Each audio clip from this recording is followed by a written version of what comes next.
ଆଜିର ଅନୁଚିନ୍ତା। ବଡ଼ ଅଜବ ଏ ଦୁନିଆ। ଏଠି ଯିଏ ସତ ଆଉ ଭଲ କଥା କୁହେ ସେ ଶତ୍ରୁ ହୋଇଥାଏ, ଆଉ ଯିଏ ମିଛ ଆଉ ମନ୍ଦ କଥା କୁହେ ସେ ମିତ୍ର ହୋଇଥାଏ। ଦାନ କରି କେହି ଗରିବ ହୁଏ ନାହିଁ। କାହାକୁ ଛୋଟ କରି କେହି ବଡ଼ ହୁଏ ନାହିଁ। କାହାଠୁ କିଛି ଛଡ଼େଇ ନେଇ କେହି ସୁଖୀ ହୋଇପାରେ ନାହିଁ, ଆଉ କାହାର ଜୀବନ ନଷ୍ଟ କରି ନିଜ ଜୀବନକୁ ବେଶୀ ଦିନ ସଜେଇ ହୁଏ ନାହିଁ।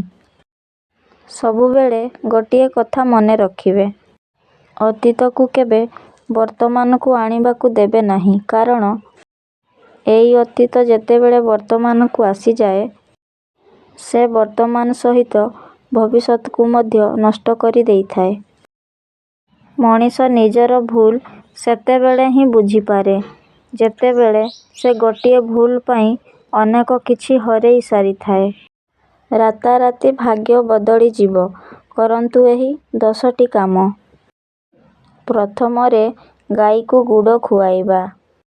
ଦ୍ୱିତୀୟରେ ସକାଳୁ ଉଠିବା କ୍ଷଣି ପାପୁଲିକୁ ଦେଖିବା।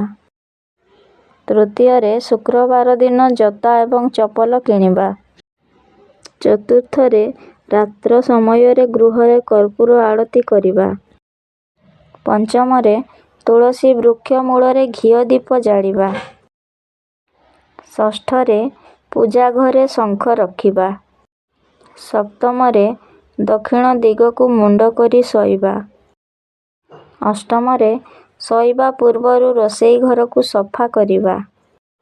ନବମରେ ଶୁକ୍ରବାର ଦିନ ମା ଲକ୍ଷ୍ମୀଙ୍କୁ ଫଳ ଭୋଗ ଅର୍ପଣ କରିବା ଏବଂ ଦଶମରେ ଗାଈକୁ ଅଟା ସହିତ ଗୁଡ଼ ଖାଇବାକୁ ଦେବା।